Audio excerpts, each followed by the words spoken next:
Então, gente, boa tarde, bom dia. Como deu aquele problema na aula da internet, então eu vou gravar esse pedaço aqui, tá certo, da aula, que a gente vai gravar então exatamente o processo de desenvolvimento do ego, que está lá no capítulo 1, da tradução na página 58, daquele livro A Dinâmica do Complexo do Carl Jung e o Relacionamento Clínico, tá certo? Da Brenda Donahoe, tá?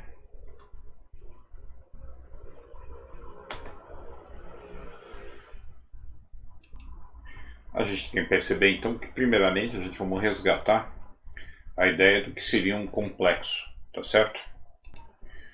Então, gente, rapidamente, lembrando a definição de complexo, tá certo?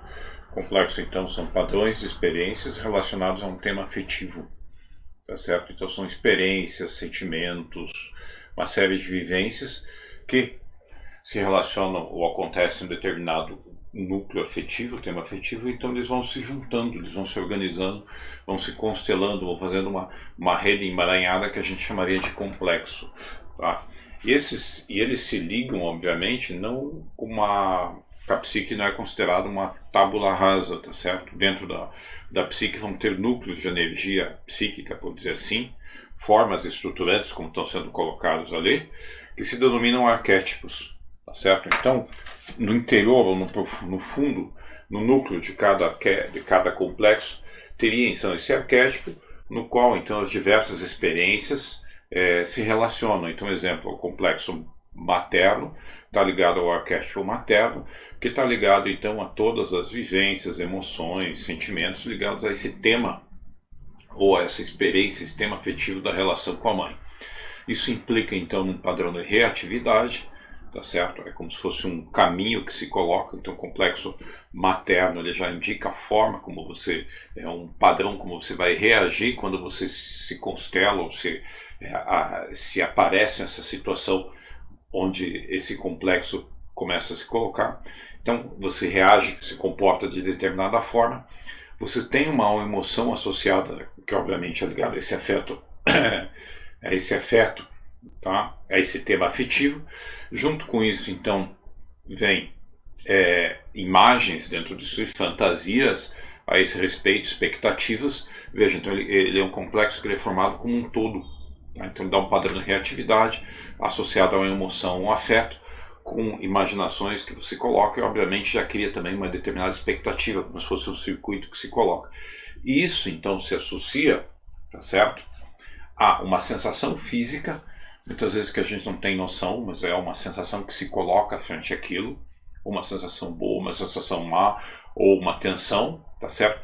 A uma ideia ou fantasia do que se coloca, ou seja, ligado a um conceito, tá? A um sentimento, que é o tema afetivo, e a uma imago, que ou seja, uma imagem interna que você constrói das coisas de fora a partir daquela tonalidade do afeto. De certa forma, então, a gente pode dizer que o afeto, ele altera a percepção, que seria, então, essa ideia da alteração da percepção na realidade. Ele cria um filtro através do qual a gente consegue ver a realidade. Então, por exemplo, a gente começa a ver essa realidade na hora que o complexo se constela, ele altera a identidade. Então, por exemplo, eu começo a ver a realidade preto e branco, tá? Eu posso também modificar essa percepção. Então o afeto se coloca como se fosse um filtro, tá? Em casos mais claros também, o que a gente faz? A gente distorce essa realidade de diversas formas, obviamente, tá certo? Vou pegar uma outra distorção aqui, tá? Então esse afeto ele dá essa tonalidade afetiva, tá claro? Então a identificação com o afeto vai perceber, por exemplo, de um aspecto de melancólico, ou seja, a realidade fixa nessa ideia melancólica, tá? Então a gente tem essas diversas possibilidades. Isso implica então que essa realidade ela é modulada então pelo arquétipo, onde dá um determinado foco, tá certo? Onde o arquétipo aparece, ou o complexo se constela, Então a gente cria essa tonalidade afetiva, cria essa distorção que faz parte da nossa própria vivência humana. Tá? Então a gente vai falar agora exatamente dos processos de criação do complexo.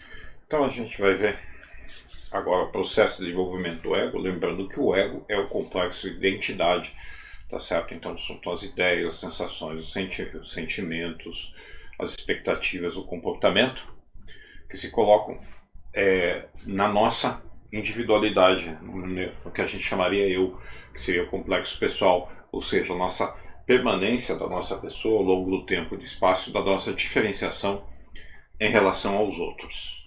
Tá? Esse complexo de identidade, então, que é o desenvolvimento do ego, a gente vai se basear basicamente no autor pós-junguiano chamado Michael Fordham, tá certo?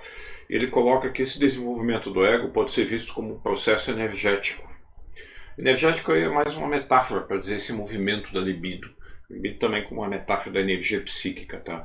Ou seja, movimentos contínuos da consciência do ego, tá certo? Para dentro e para fora do self. Lembrando que no início a gente chamaria self, o ego do bebê, a consciência egóica, ela está fusionada, ela está se colocada dentro do self da mãe, então seria ele ainda não criou esse interior exterior, tá certo? E esses movimentos de saída em relação ao mundo externo, de retorno, ele chama integração, desintegração e reintegração. Então a gente vai trabalhar essas questões, tá certo? Então a gente está trabalhando aqui o texto, tá certo? Página acho que 58 da tradução, que vocês podem ver aqui. Olha aqui, ó. O Fordham acreditava que o self era fundamental para a formação da consciência do ego. Então o self, daí, esse desdobramento do self, lembrando vocês que a fase inicial é exatamente a constituição dessa consciência egóica, tá certo? E essas experiências internas acabam se estruturar e acabam por ordenar a consciência do ego. Lembrando, a consciência do ego é a consciência egóica, tá certo? Influenciado por Melanie Klein e pela teoria das relações objetos, tá certo? Então, o que acontece, gente? Ford tentava responder a essas perguntas. Por que a consciência do ego se desenvolve e como isso acontece? Aí ele tem a primeira ideia, gente, que o self tem um potencial de desenvolvimento da criação, tá certo? Porque ele diz aqui, ó, a consciência do ego existia inicialmente em um estado sem a experiência de existir, algo semelhante ao sono, que ele chama isso de integração, uma espécie de fusão entre o ego e o self, tá certo? Em termos mais, digamos assim, explícitos, tá certo? Como é que a gente poderia explicar isso daí? Tá? O bebê, ele não tem ainda uma consciência, tá certo? Ele é totalmente poroso. E ele necessita de alguém que sustente ele e que dê conta, que normalmente é o cuidador primário. Tá certo? Que a gente colocaria como se fosse a mãe. A mãe aqui representa a ideia do cuidador primário. Então, esse self do bebê, veja, não está formado, ele é totalmente poroso. Ele existe em potencial.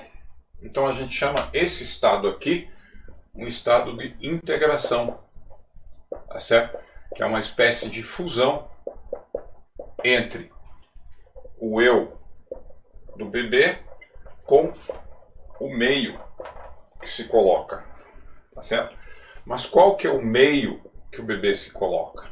O meio do bebê, ele tem todas as experiências através da mãe, tá certo? Então a totalidade do bebê vai ser o self, que a gente chamaria. Esse self do bebê é a mãe, mais o ambiente externo, mais a cultura, mais etc. Tudo vai chegar pelo bebê e pela mãe. Por quê?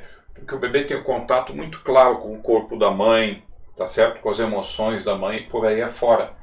Então esse primeiro estágio de integração é um estágio em que o bebê está fusionado, de certa forma, com a mãe. E se começa então esse movimento, tá certo? Que nem a gente colocou, integração da integração. A gente colocaria aqui, num primeiro momento, tá? O bebê está fusionado, tudo bem. Mas qual que é o movimento de desdobramento do self? Não é ele ficar feliz e contente, tá certo ali? É justamente ele se desdobrar, ele sair. Tá? E como isso acontece? Tá? Então, se o corpo do bebê tem um determinado equilíbrio, vamos supor que daí a gente vê a satisfação das necessidades, que são a questão da fome, a questão do conforto, a questão dos sons, tá? A questão do próprio ambiente que se coloca. O que acontece? Por exemplo, ele vai ficando com fome, então vai dando um desconforto interno, vai dando um desequilíbrio. E esse desequilíbrio faz o quê? Faz, de certa forma, ele se movimentar, ele sair desse estado interno e ir para fora, ir para o objeto externo. Tá certo? Esse movimento em busca de uma conexão ou de um relacionamento. Por que isso, né, gente? Então a gente tem bem claramente aquele sorriso que o bebê possui, significa o quê, gente? De certa forma, procurar vínculo com alguém que vai cuidar. Cuidador primário, a mãe. Então a gente tem o primeiro movimento do bebê em direção a fora. Na fome, ele vai se desequilibrar, ele vai ter um estado interno, vai ter um estado de agitação motora, ele vai produzir sons, ele vai fazer, e a mãe externamente, ou o cuidador, lembrando vocês que mãe aqui está representando o cuidador primário, vai perceber esse desequilíbrio, essa agitação, daí vai, de alguma forma, atuar para sanar, para colocar o equilíbrio. Tá? Então esse primeiro movimento de integração, tá certo? Que se coloca, psicológico, ele é, pela própria dinâmica dele, uma tendência a romper, eventualmente. Tá? E esse movimento de rompimento dessa dinâmica, tá certo? É o que o Fordham vai chamar de, aqui ó, de integração. O que significa essa deintegração? Então, o potencial de mudança, né? Então, o que a gente tem aqui? Tá certo? A gente tem exatamente o bebê fusionado, na hora que ele sente fome, dá o desequilíbrio, a energia psíquica é dirigida a um objeto externo. No caso aqui, eu desenho uma madeira, tá? que vai, de certa forma, saciar essa fome. Então, há um rompimento de uma sensação interna, de uma ligação. O bebê se liga externamente, ele vai saindo, tá? Óbvio que ele nunca sai completamente, entende? Por quê? Porque essa fome cria um caos, tá certo? Uma sensação de caos, de angústia, de desorganização. Tá? Então, ele sai da integração e faz para de-integração. Ele fica de-integrado. Uma parte da libido aqui e outra parte fixada no objeto externo. Então, fenomenologicamente, da sensação do bebê, quando ele está com fome, ele é todo fome. Ele agarra completamente a mamadeira para poder. Ele está totalmente envolvido. Tá certo? Então, apesar de que... Então, tem esse movimento para ir para fora. Tá certo? Então, lembrando então de integração, integrado, tá certo? Desequilíbrio interno, por exemplo, a fome, a busca por alguma coisa fora de si, tá certo? Então, a mãe ou o cuidador primário percebe, dá a mamadeira. Então, o que o bebê faz? Nessa busca externa, ela desintegra. Então, essa fome, essa tensão, ela começa, obviamente, a diminuir. Ou seja, esse caos, essa agitação interna, ela começa a se organizar, essa desorganização que ocorre, né, esse caos e essa desorganização, que estão ligados aqui, elas começam, à medida que se vai saciando, à medida que a mãe vai contendo, vai novamente diminuindo o caos, diminuindo a desorganização. Tá certo? Saciou, o que acontece? Há um movimento contrário, então, ao refluxo da libido de volta, tá, ao meio interno. Então o bebê retorna de certa forma. Tá? O que acontece então por causa da organização? Retorna e começa. Esse movimento sendo repetido muitas vezes ao longo do tempo, ele vai criar exatamente uma organização interna. E essa organização interna implica o quê? Exatamente na diferenciação entre eu e o outro, dentro, fora. Tá? Só que veja, para ocorrer essa organização interna, isso tem que ser repetido muitas vezes. E é que é exatamente a ideia do complexo. Um tema, uma fantasia, alguma coisa que é repetido muitas vezes, vai criando padrões. Tá certo? Isso que se coloca. Tá? Então, retornando aqui, é esse que é aqui, ó. Tá? Ele tem a figura, tá, da deintegração. Por isso que ele coloca: os processos arquetípicos do desenvolvimento estimulam a deintegração, tá? E essa promove a adaptação da criança no meio externo. Tá? Isso é extremamente importante. A deintegração deve ocorrer para que a consciência do ego se desenvolva, porque a primeira separação que a gente vai possuir é a separação entre o eu e o mundo, os meus afetos, meus e da minha mãe, do meu mundo. Tá certo? Tá? E o que acontece então? A gente voltou ao que a gente falou, essa deintegração volta a um estado de integração, que a gente colocaria aqui. Tá? O que seria esse estado de integração? Integração, deintegração para fora, na hora que retorna, tá? E se reintegra e se reorganiza, é o movimento que ele está chamando de reintegração. Então ele se reintegra, tá certo? Integrado, deintegrado, não é desintegrado, é deintegrado, porque ainda tem uma certa organização, tem uma certa ligação. E daí depois, novamente, a integração que se coloca. Tá certo? Então o que a gente tem aqui? A deintegração deve ocorrer para que a consciência do ego se desenvolva. Depois de se satisfeitas, tá, as necessidades, no caso que eu falei da fome, a consciência volta ao estado de integração, reunindo todas as experiências. Tá? Isso que é importante, que ele reúne todas as experiências. E esse processo é denominado de reintegração. Com isso ocorre o que, gente? O reconhecimento crescente da realidade externa e de processos internos. Tá? Desses processos internos, a representação desses processos internos, que é a simbolização. Lembrando vocês, que ele está lembrando aqui, ó, quando o bebê atinge 10 semanas de vida, ele já deintegrou e reintegrou mais de 700 vezes, tá? Apenas durante a alimentação. E obviamente, gente, aí que tem o potencial arquetípico do desenvolvimento do ego, da consciência do ego, vai agrupando todas essas experiências, tá certo? Essas interações, e vai gradualmente formando a consciência do ego. Tá certo? Então, a gente tem essa consciência do ego, e aqui a estrutura como ele coloca, né, que eu escrevi ali. Tá? Então, bebê, o self, o que é essa ideia? Não esqueçam, do self para o bebê vem sempre através da mãe, é o mundo total do bebê, que nesse caso são os cuidadores primários. Então, o bebê está em estado de integrado, tá certo? Está em homeostase. Quando ele acorda, ele começa a se agitar. Se agitar, ele abre para o mundo externo, tá certo? Então ele começa a primeira movimento da energia ainda para fora, que ele começa a abrir. Que nem ele coloca. Então o bebê está dormindo aqui, ó. O bebê começa a acordar, ele começa a se agitar, ele começa a sair, ele começa a abrir com o mundo. Então o bebê começa a chorar, tá? E o que está fazendo? Olha, ele está saindo para o mundo, entendeu? Aqui começa uma agitação interna e começa a abertura. Então esse desequilíbrio, ele busca algo fora de si para poder se reintegrar.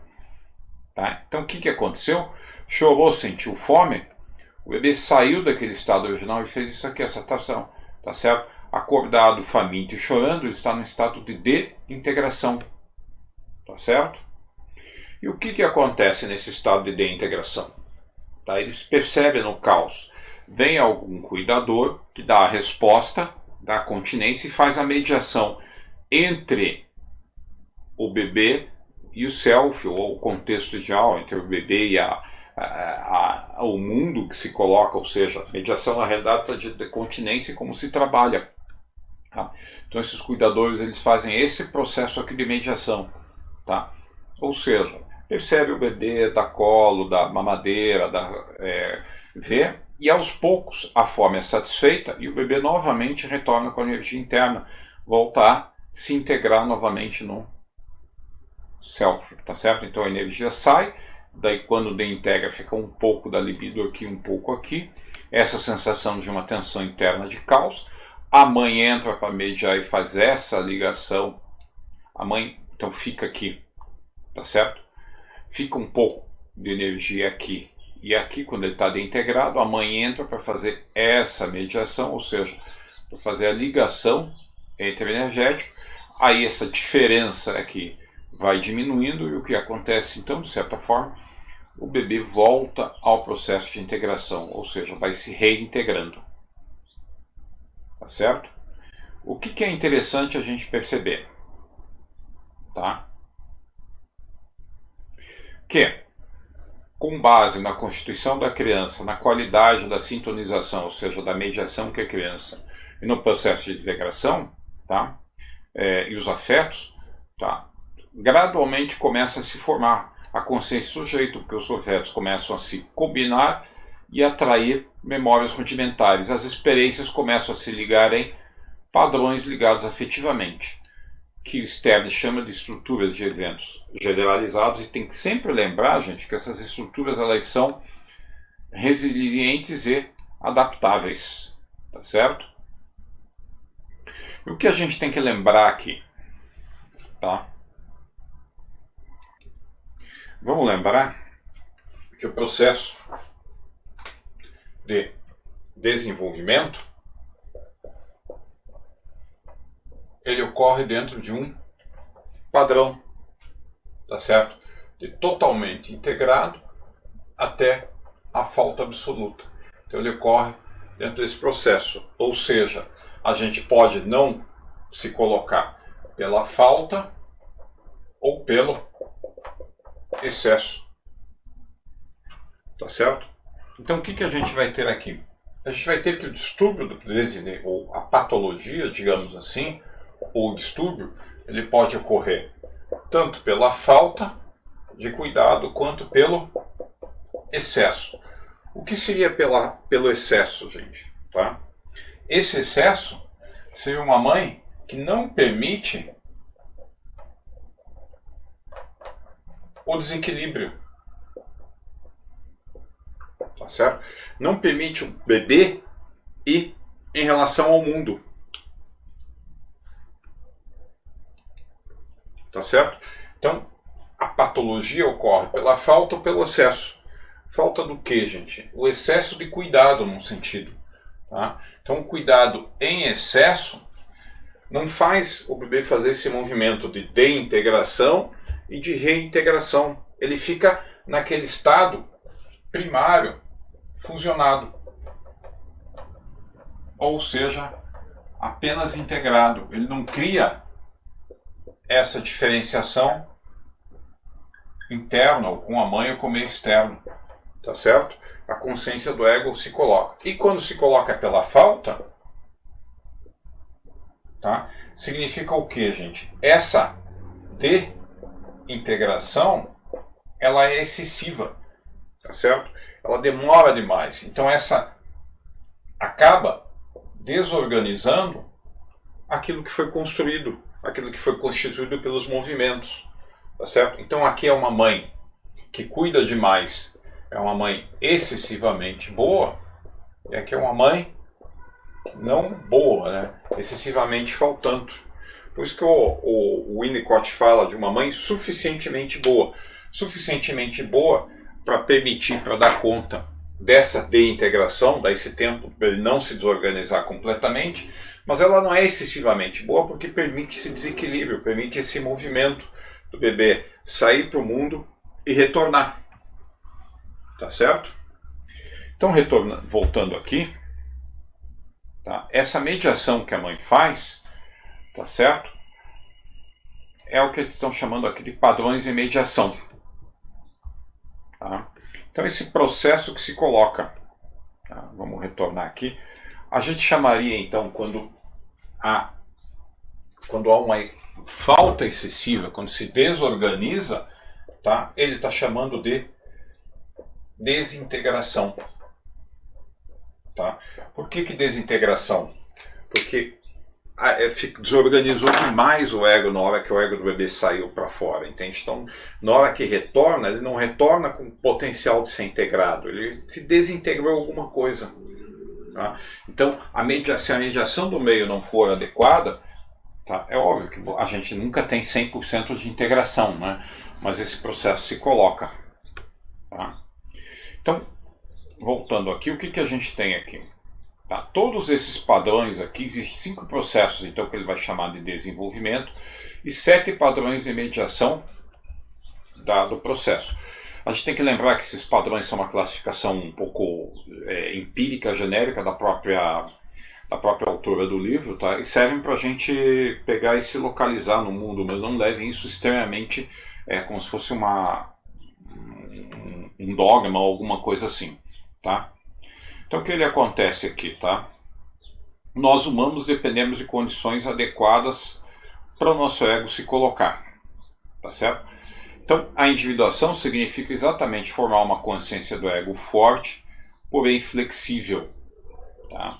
Como compensação, se isso não é formado nesses processos, o que a gente faz? Se essa desintegração se desintegra, a gente não sente de alguma forma, a gente precisa ter energia, em algum lugar. Então a gente vai criar fantasias ou a gente vai ter alguma coisa não adaptada.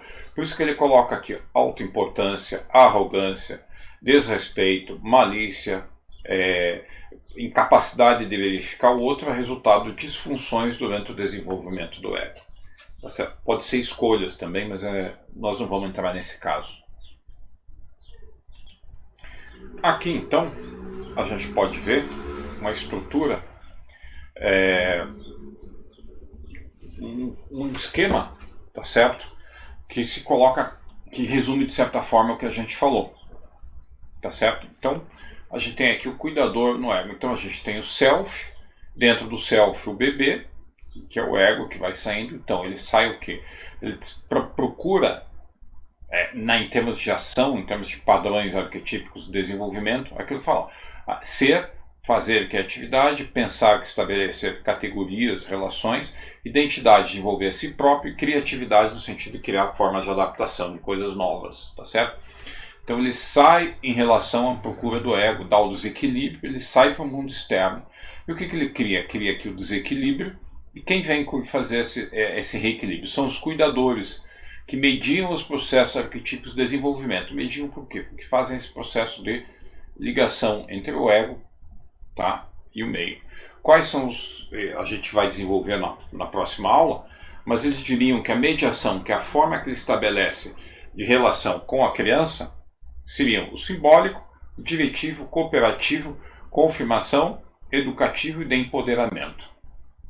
Tá certo? Então esses que basicamente, então a gente tem aqui o desdobramento, a mediação pelos cuidadores, e esse desdobramento vai se dar em ciclo daqueles 5 padrões que a gente colocou, tá? Ser, fazer, pensar, identidade e criatividade. Na figura seguinte, a gente tem uma ideia mais clara, ou de certa forma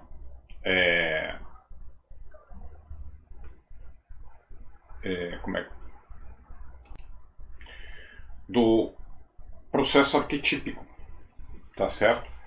De desenvolvimento, desdobramento do ego. Então tem aqui, os 5 processos: ser, identidade, confirmar, criatividade, pensar e fazer, circulando, a mediação que dá no meio, que seria do cuidador, né? Pode ser uma mediação simbiótica, diretiva, cooperativa, de confirmação, educativa ou empoderamento, que vai dar essa roda que se coloca.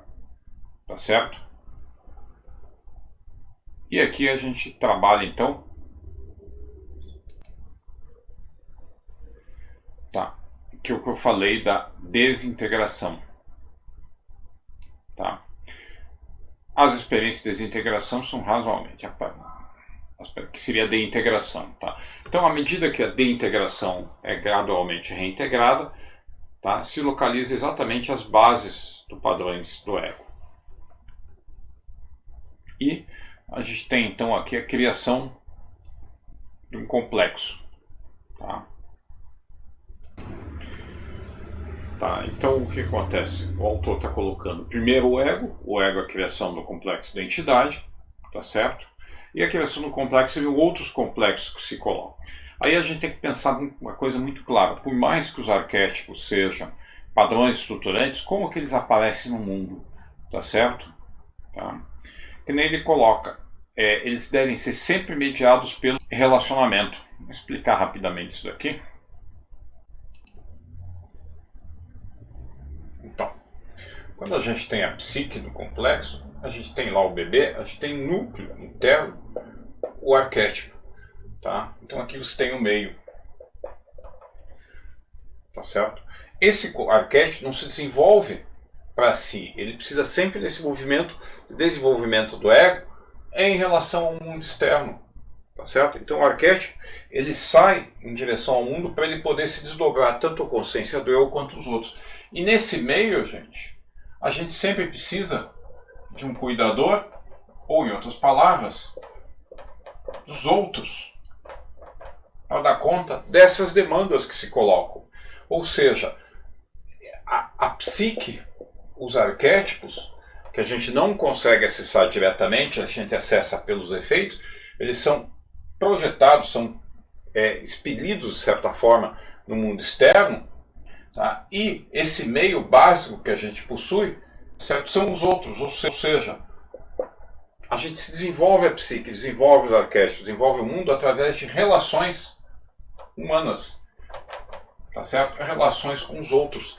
O papel fundamental, então, da intersubjetividade para esse processo de desdobramento e desenvolvimento do ego, ou seja, a intersubjetividade é essencial para o que a gente chama de individuação. Que Jung falava, ninguém se individua sozinho, tá certo? Ou seja, que ele coloca, né? Esse desdobramento da psique, a individuação, sempre é mediada pelo outro, ou seja, mediada pelos e nos relacionamentos, tá certo? Não há essa individuação sozinho, certo? Por isso que ele está colocando ali que o relacionamento humano, tá? Aqui está, o relacionamento humano é parte da Terra a partir do qual a consciência do ego cresce, tá certo? Dependemos dessas condições certas para se colocar, tá? E, obviamente, que nem ele coloca, a consciência do ego não é apenas uma estrutura genética, é uma estrutura relacional pelas experiências repetidas de integração da integração.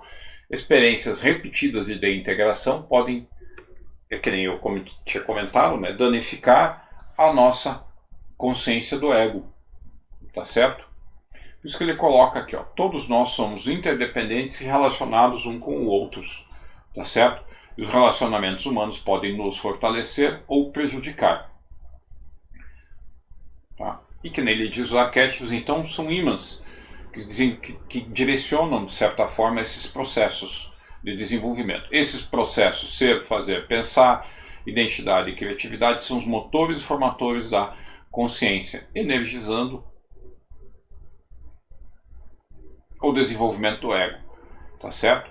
Lembre-se, eles devem ser sempre mediados dentro de relacionamentos que vão operar integração, deintegração, reintegração. Aí ele está falando uma coisa muito clara, gente, complexos patológicos, tá? E o que seriam então complexos patológicos na visão dele. Tá? São aqueles complexos negativos que bloqueiam ou atrasam o desdobramento da consciência, tá certo? Tá? Do nosso ponto de vista psíquico, o que ocorre? O complexo se torna patológico porque existiram, de certa forma, experiências repetidas ou excessivas de desintegração durante a mediação desses processos arquetípicos, tá certo? Tá? Normalmente também os fundamentos arquetípicos ou psicogenéticos podem estar complicados. E o que seria então esse complexo patológico? Então o que seria esse complexo patológico? Tá certo? Pela definição, então, o complexo patológico é um padrão inconsciente de reatividade comportamental, que é a própria definição do complexo, ligado a memórias rígidas. Esse que tem a sensação, a criatividade, tá certo? Não está adaptado, é só um tema afetivo. Ligado a memórias rígidas, sensações físicas, imagens, ideias e significado, que é o complexo, está emaranhado com experiências repetidas de desintegração. Ou seja, não teve o apoio, não conseguiu fazer essa reintegração. Então ele ficou deintegrado. A deintegração, lembre-se, significa uma separação interna, uma grande tensão, sensações de caos, de desorganização, de angústia. Tá? E essas sensações, esses sentimentos, não puderam ser expressos verbalmente, ou seja, não puderam ser representados de alguma forma, não foram integrados. Tá? Então o complexo patológico ele é ligado normalmente por um tema afetivo único e dirigido por imagens de cuidadores primários. Tá? Como o arquétipo ele não se desdobrou, não foi integrado, tá? Ele fica muito carregado energeticamente, por isso que está sendo colocado, vinculados a poderosas formas arquetípicas de energia, o arquétipo, modelos, que foram bloqueadas, que são impedidas de realizar sua função natural, porque ele não se desenvolveu, ele cria tensão, justamente para se desenvolver, mas esperando ele ser unido, tá certo? Que são impedidos de realizar sua função natural de apoiar a adaptação e o desenvolvimento contínuo da percepção consciente. Lembre-se, na reintegração, parte da energia psíquica, ou parte da libido que estava acumulada no arquétipo, de alguma forma é passada, é transferida para a consciência egóica. Isso implica, então, numa capacidade de adaptação maior no mundo, desenvolvimento melhor da percepção consciente. Tá certo? Então, que é o que se coloca. Tá? Tá? Isso implica, então, gente, que um complexo patológico, tá certo? Veja, tá? Ele implica num bloqueio. Ele possui um tema afetivo único, tá? E, obviamente, como você já disse, ele procura a energia própria, ele atua com uma personalidade autônoma que vai influenciar de forma inconsciente o ambiente e as relações, que ele está chamando aqui de campo relacional. Se está numa família, obviamente, é o relacionamento da família, então todos os membros da família, de alguma forma, partilham desse complexo. Tá certo? Tá? Então o complexo, de alguma forma, ele exerce uma influência, que ele está chamando aqui de efeito energético, criando um campo relacional único. Por que um campo relacional único? Criando um tema afetivo único, modelando as relações desse processo. Tá certo? Uma vez que uma família ou essa coletividade compartilha esse campo, essa estrutura de percepção, esses modos de reação, ou seja, esse complexo, tá? Quaisquer percepções, ideias, sentimentos, imagens, memórias ou possibilidades são bloqueadas, porque o complexo ele é um tema único, então a gente vai sempre naquela direção, tá certo? E aquilo que é diferente fica invisível de uma forma ou outra, tá? Aí a gente sempre tem que lembrar que o complexo patológico não é estático, porque a própria dinâmica não é estática, tá certo? Então, à medida que a criança fica mais velha ou se desenvolve, os processos são mediados, além da família, por professores, amigos, vizinhos, cultura, etc., que podem, obviamente, reforçar ou dissolver um pouco mais, tá certo? Então, esse processo aqui, se vocês forem conseguir, gente, então vocês têm um pequeno resumo do capítulo, tá? E aí a gente termina, então, o complexo a gente termina a nossa... o que seria teoricamente a aula, e depois vocês vão ter os formulários ali para responder. Tá certo? Então, Agradecendo então a todos. Então, gente, finalizando, lembrando que tem o resumo no próprio texto ali, tá certo? É mandado vocês responderem o formulário, agradecendo então a todos e até a próxima aula, tá? Obrigado então.